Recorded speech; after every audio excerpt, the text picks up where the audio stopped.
Bonjour à tous et bienvenue sur Cockpit. Il est 14h08 UTC et aujourd'hui on va aborder la nébulosité. C'est parti.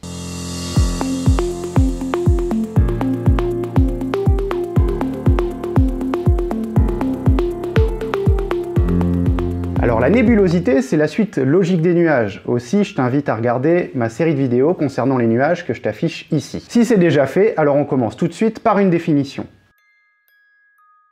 Alors la définition de la nébulosité, c'est pas compliqué. En fait, c'est la quantité de nuages qui occupent le ciel. Aussi, elle peut être faible s'il y a peu de nuages, ou très importante si les nuages sont très nombreux. Mais la nébulosité, elle est aussi qualifiée par sa hauteur. En effet, on le sait maintenant, tous les nuages ne sont pas systématiquement à une même hauteur. Aussi, tu peux trouver une nébulosité faible à une altitude X et une nébulosité beaucoup plus importante à une altitude plus élevée. Pour information, la nébulosité, elle se mesure à l'aide d'un outil qu'on appelle un télémètre laser, tel que celui que je t'affiche ici.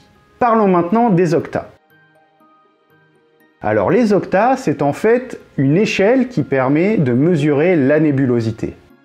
Il faut imaginer un ciel découpé en 8 secteurs. Chaque secteur est appelé octa, soit 1 octa égale 1/8 du ciel.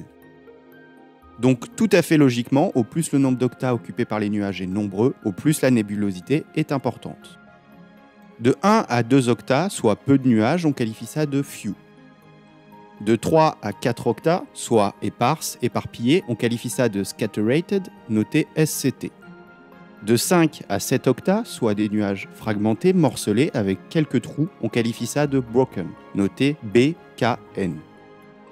À 8 octas, soit un ciel totalement couvert par les nuages, eh bien on qualifie ça de overcast, soit OVC.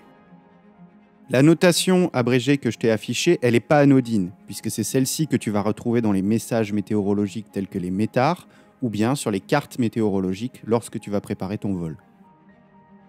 Voilà, on sait maintenant qualifier, quantifier la nébulosité grâce aux octas. Mais on le sait, la nébulosité, c'est pas uniquement défini par sa quantité, par son nombre d'octas, c'est aussi qualifié par sa hauteur. Ainsi, si un jour tu entends parler de few à 1500 pieds, ça veut dire que la couche nuageuse à 1500 pieds occupe 1 à 2 octas. Mais ça peut aussi être un peu plus complexe, c'est-à-dire que tu peux avoir par exemple few à 0,45 et overcast à 0,70. En gros, schématiquement, ça voudra dire que la couche nuageuse qui est à 4500 pieds sera few, donc va occuper 1 à 2 octas.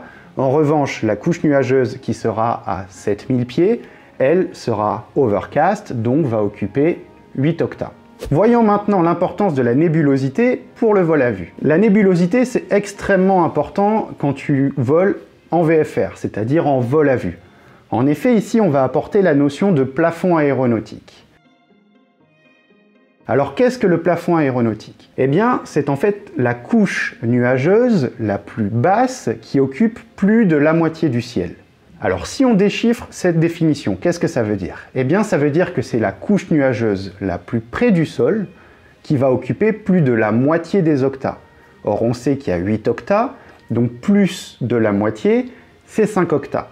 Donc en fait, le plafond aéronautique, c'est la couche nuageuse la plus proche du sol, avec une qualification soit broken, soit overcast. Ce qu'il faut bien comprendre ici, c'est qu'on considère que quand une couche nuageuse fait de 1 à 4 octas, l'aéronef peut évoluer librement entre les nuages. Il peut passer dessous, sur les côtés, au-dessus, et il peut naviguer entre les trous sans problème.